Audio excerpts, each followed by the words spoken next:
My name is Zoey. I am 28 years old. I am an English teacher at a high school. I teach final year students. They are 17 or 18 years old. They are almost adults, but they are still young. I take my job seriously. I care about my students. I want them to do well. I always try to do the right thing. But one day, I made a mistake. It was not just a small mistake. It changed everything. His name was James.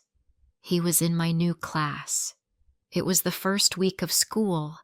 He sat in the second row. He always came early. He always looked at me when I talked. He was quiet in class. He was not the best student, but he always listened. He had short, dark hair and soft brown eyes. He didn't talk much, but when he did, I listened. There was something about him I could not explain. One day, after class, James stayed behind. I was putting my books away. He walked up to my desk. He looked a little nervous. "Miss Zoey," he said, "can you help me with my writing?" I said yes. He sat next to me and we read his short story. It was not perfect, but it was full of feeling. It was about dreams and love. I looked at him. "Love?" I asked. He smiled. "Yes," he said, "but not the usual kind." That night, I could not sleep. I kept thinking about James. I told myself to stop. I was his teacher. He was just a student. But my heart felt warm when I thought of him. I felt something I had not felt in a long time. The next day, he smiled at me again in class. I tried to act normal. I did not want anyone to notice. But every time I saw him, I felt something grow inside me. A few days later, he stayed after class again. He waited until the room was empty. Then he came to my desk. "Miss Zoey," he said, "can I ask you something?" I said, "Sure. What is it?" He looked down at the floor. Then he asked, "Are you married?" I laughed a little. "No," I said. "Why do you ask?" He didn't answer right away. Then he looked at me and said, "Just wondering." I felt my face get warm. I told myself not to think too much, but I already knew I was thinking too much. I started to wear nicer clothes. I spent more time on my hair. I wore a little lipstick. I told myself it was for me, not for him. But I knew that was not true. We started talking more after class, sometimes just for 5 minutes, sometimes for longer. He asked me about my favorite movies. I asked him about his favorite music. He told me he wanted to travel. I told him I used to dream about that too. We laughed. We shared little stories. It felt easy. It felt good. One Saturday, I went to the supermarket. I was walking down the fruit aisle when I heard a voice. "Hi, Miss Zoey!" I turned and saw James. He was with his mother. I smiled. "Hi, James," I said. He looked happy to see me. "This is my mom," he said. His mother smiled. "So nice to meet you," she said. "James talks about your class all the time. He says you make English fun." I smiled and thanked her. I felt my heart beat fast. We said goodbye, and I walked away, but I could feel James's eyes on me. That night, I sat on my couch and thought about him again. I knew it was wrong. I was his teacher. He was only 17. I could lose my job. I could lose everything. But my heart didn't care. I felt alive when I talked to him. I felt special, and I knew he felt something too. The next week at school, things started to change. He began staying longer after class. He helped me carry books. He asked more questions. He found small reasons to talk to me, and I let him. One day, I asked him why he was always so quiet. He looked at me and said, "Because I only talk when it matters." I didn't know what to say. My heart beat faster. On Friday, it was raining. The school day was over. James came to my desk. "Do you need a ride home?" he asked. I looked at him. "You don't drive," I said. He smiled.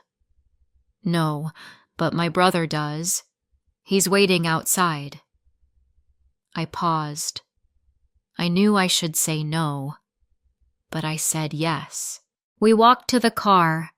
His older brother was in the driver's seat. I sat in the back with James. The car was warm. James looked at me and smiled.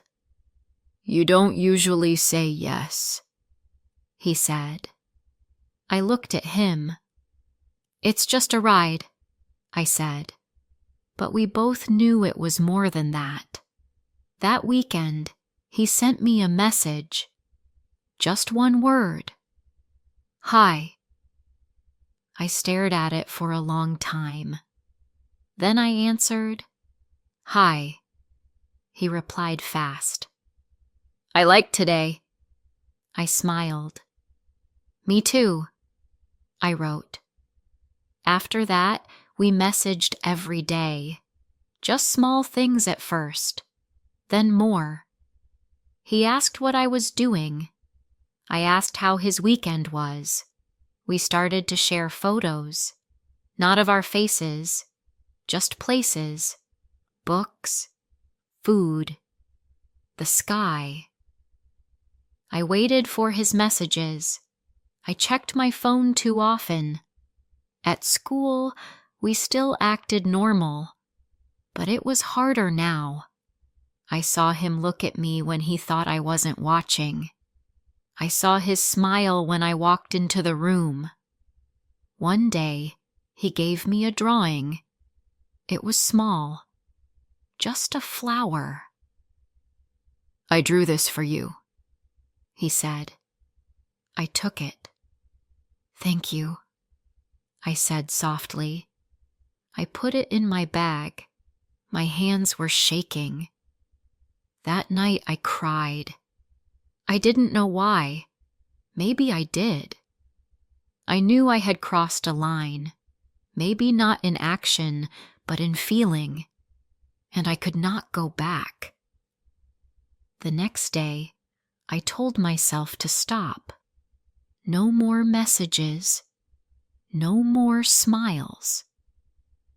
But when he came into the room and said, "Hi, Miss Zoey," my heart melted again. I didn't know how to stop. On Thursday after class, he waited until the room was empty. Then he stood in front of me.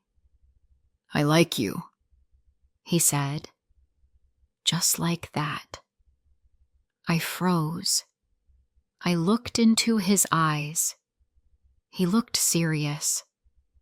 "James," I said, "you're my student." He didn't move. "I know," he said, "but I still like you." I didn't know what to say. I felt like I couldn't breathe. That night, I sat alone in the dark. I thought about everything. I knew this could not end well, but my heart didn't want to let go. I wanted to be near him. I wanted to hear his voice. I wanted to feel what I felt when he smiled at me. I knew it was wrong, but I also knew it was real. The next morning, I felt tired. I had not slept well. My head was full of thoughts. I looked in the mirror. My eyes were red. I told myself, "You must stop this. You are the teacher. He is a boy."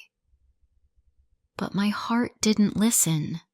My heart still wanted to see him, to hear him. I was afraid of my own feelings. At school, I tried to act normal. I smiled at the other teachers. I walked into class like everything was fine.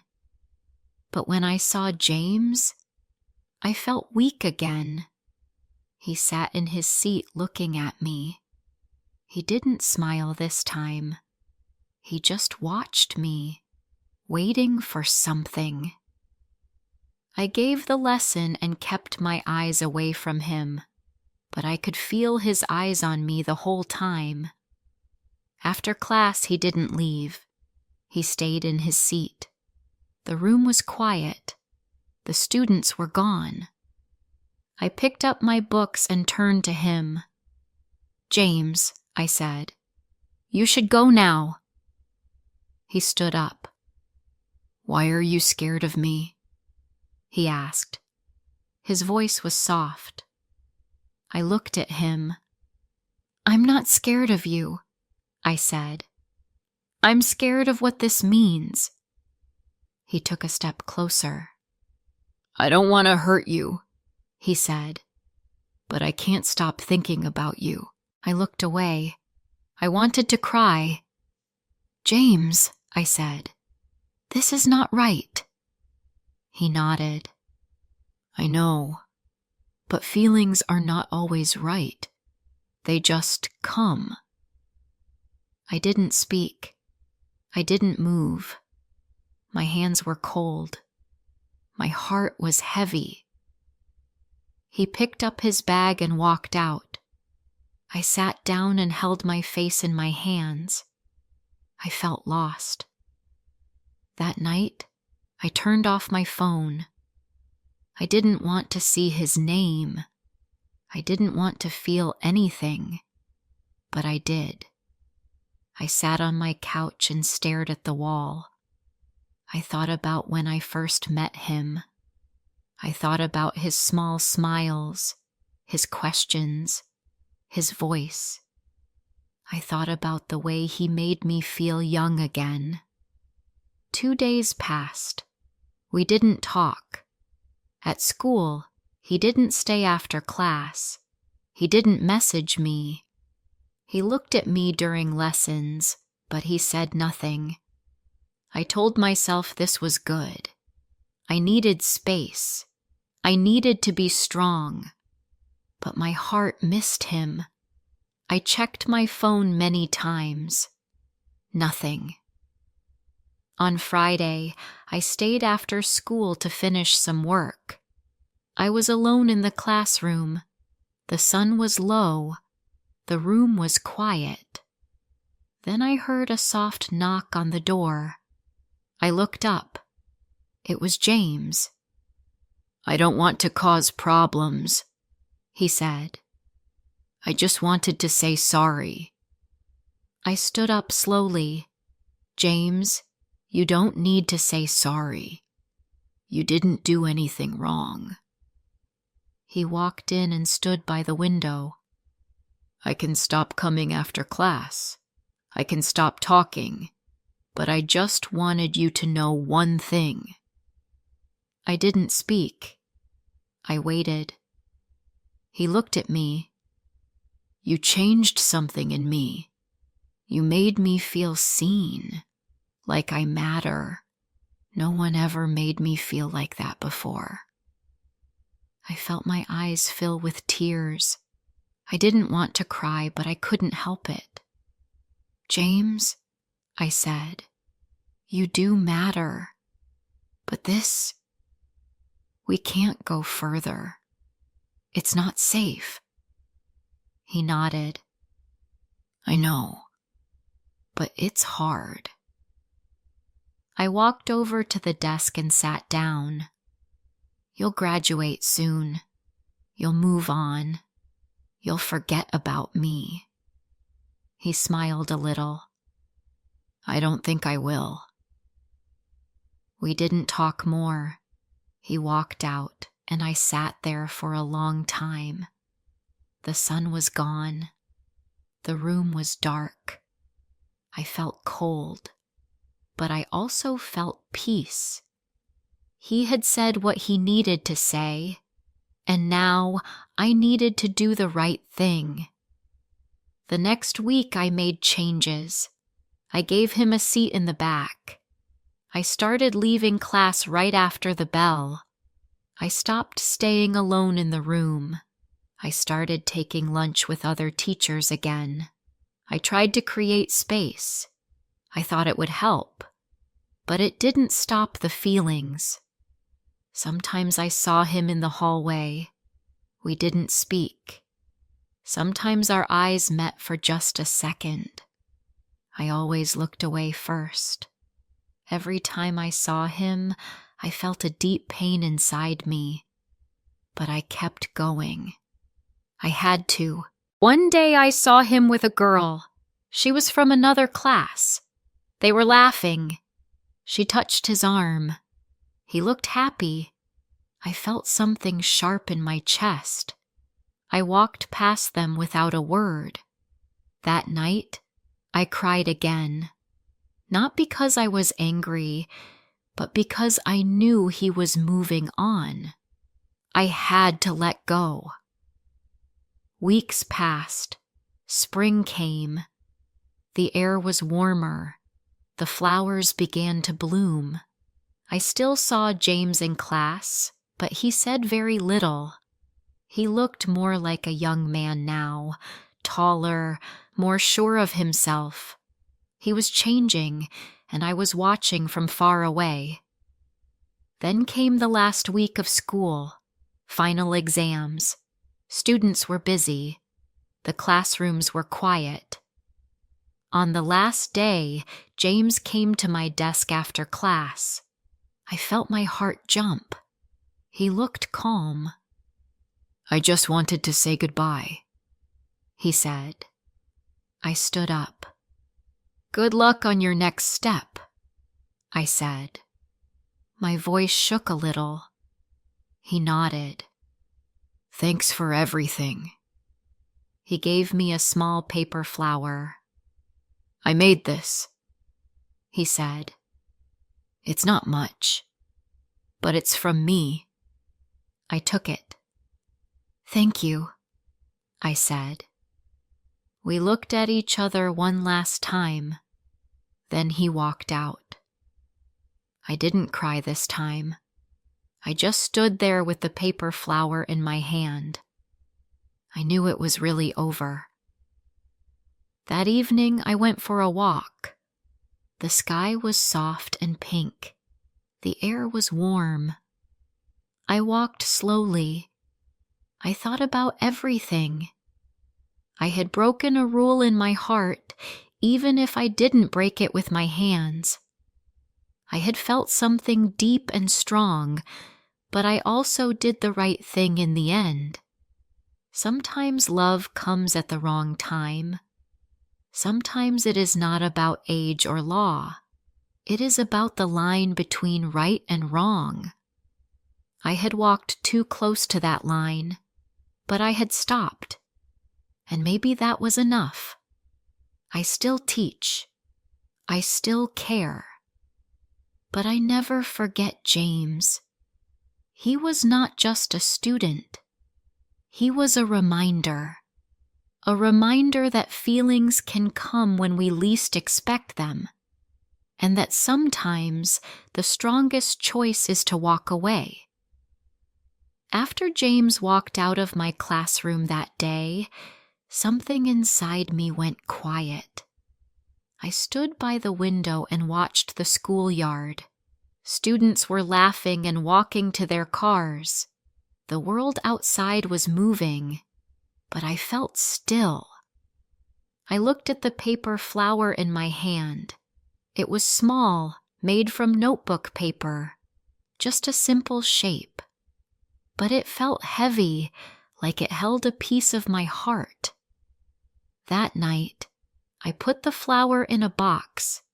I placed it next to some old photos, things from the past I didn't want to lose. I didn't want to forget James, but I didn't want to hold on too tight either. He was gone now. His class had finished. He would not walk into my room again. That time was over. Summer came quickly. The school was quiet now. I still came in some days to prepare for the next term. I walked past the desk where James used to sit. I remembered the way he smiled, the way he asked questions, the way he made me feel something I wasn't ready for. I missed him, but I also felt proud. I had not gone too far. I had stopped myself. That choice was hard, but it was right. One day in July, I saw a message on my phone. It was from a name I had not seen in weeks. James. My hands shook a little as I opened it.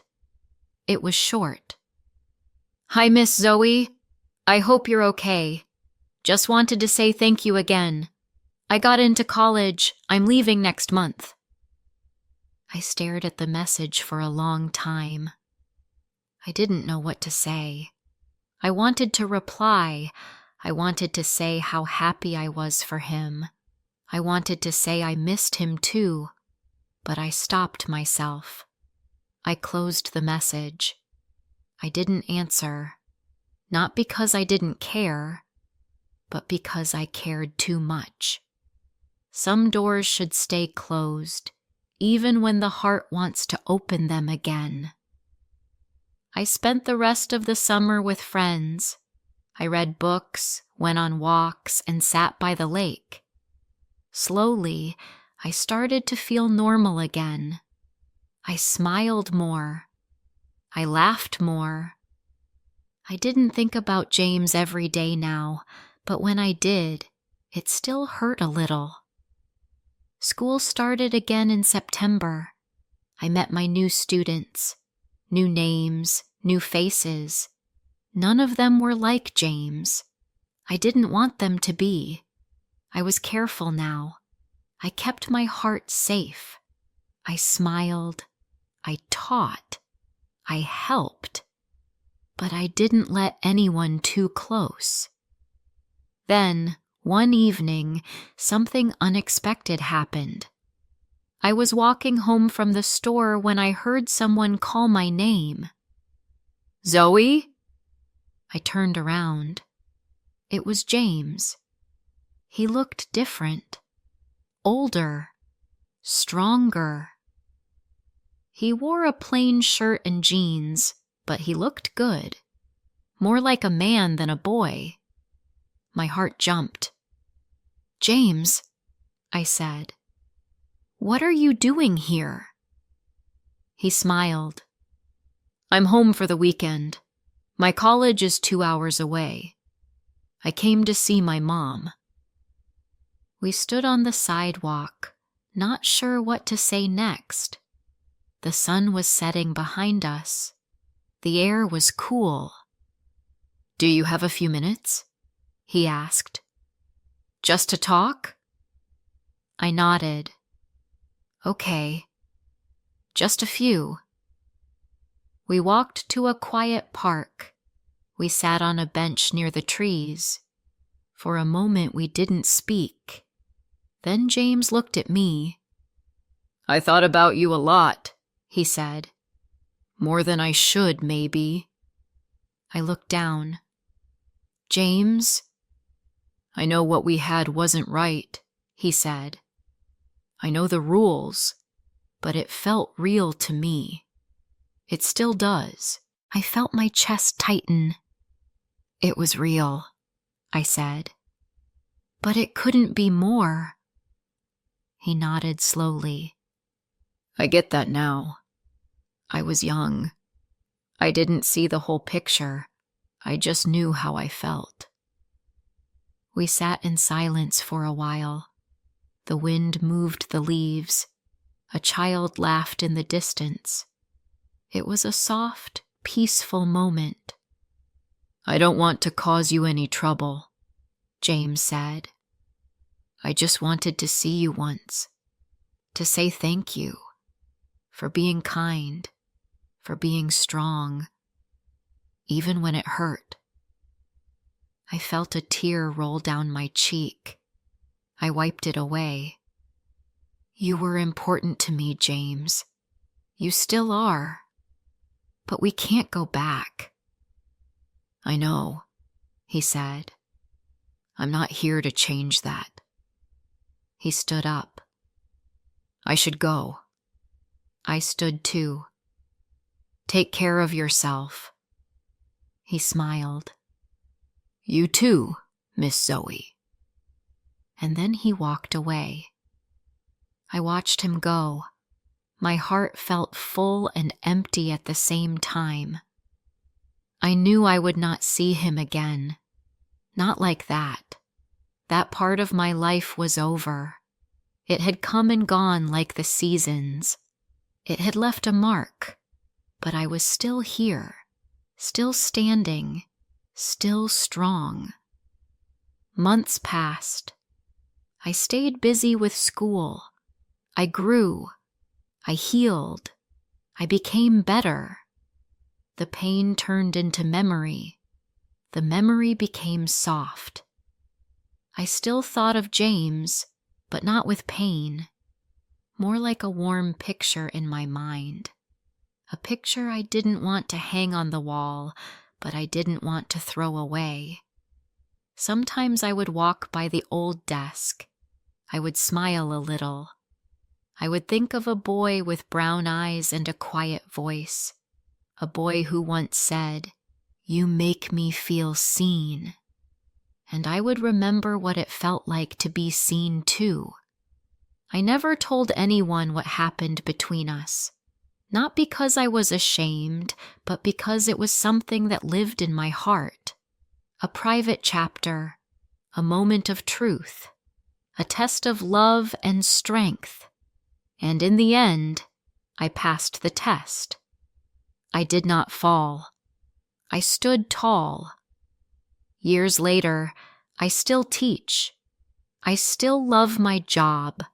I help students learn. I help them grow. But I also help them stay safe. And I help myself stay strong. Once, I loved someone I could not have. Once, I crossed a line in my heart, but I came back. And I learned. And now, I walk forward with care, with hope, and with peace. And sometimes, when I am alone, I open that small box. I look at that simple paper flower. I smile. I close the box again, and I whisper to the past, "Thank you. You helped me become who I am today." And that is why I never regret what happened. It was not a love that lasted, but it was a love that taught me something. I learned that doing the right thing is not always easy. Sometimes it hurts, but it gives you strength, and that strength stays with you. James is now part of my past, but he helped shape my future. He showed me that even in moments of weakness, we can still choose what is right. We can still walk away with love in our hearts and our heads held high. Years passed. I continued teaching. Life moved forward. New students came and went. But I never forgot James. He had changed me. He showed me how love could be strong but quiet, how a short story could stay in your heart forever. I often wondered where he was now, what he was doing, if he was happy. One evening in winter, I was walking home from school.